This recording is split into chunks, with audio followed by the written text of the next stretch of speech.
forceps, but you're gonna see, look at that puppy. That's a big old fat one, yummy, yummy. It is just the larvae form of a beetle. So we're gonna put in, how many? Six. About 3 apiece. 1, 2, 3. Ooh, there's some big ones. Ooh, that's a little one. And again, if you don't want to pick them up, that's fine. They don't bite. You can use the forceps that's on the side.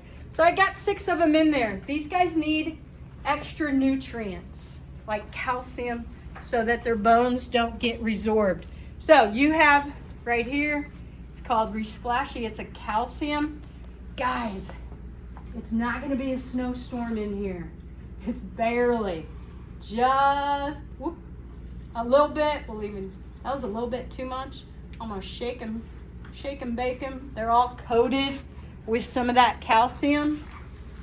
And we'll put it away from the lamp. We don't want the mealworms to cook. So we're gonna put that away. That stuff's up on the counter. Okay, so now we are ready for leopard geckos. You guys would have more than 5-10 minutes in class. So you could take this to your seat, take one out. Whoop. Notice they do sometimes move fast, and just hang out with one of them. Look at their eyes, look at their nostrils, look at their mouth. Look at their little digits, their little like fingers and toes. These guys, when they shed, sometimes the shed doesn't come off their fingers and toes. When that shed dries out, it's like you putting a rubber band really tight on your finger and leaving it there. What would happen to your finger? It would fall off. So occasionally you'll look and go, oh, there's half a toe missing. That meant that the shed constricted that digit and actually amputated some of it.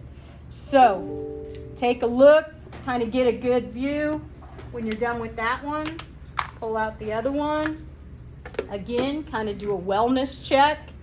Take a look and go, oh, there's something funny in their, in their nose or their nostril, and that's something you're gonna write on your chart or call Mrs. Grants and I's attention to. Once you've got them to where you're like, okay, I got 5 minutes left, I need to put animals up, 2 hands, and I put them toward their bowl, okay? I let them know there's food, because this is kind of a big container. I want to make sure they eat everything they do.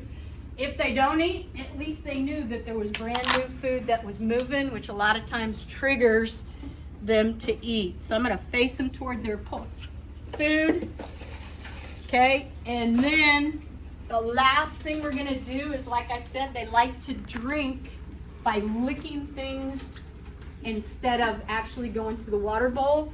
So I may go ahead and squirt a little water on that enclosure. Make sure that one's, maybe even kind of squirt in a few places.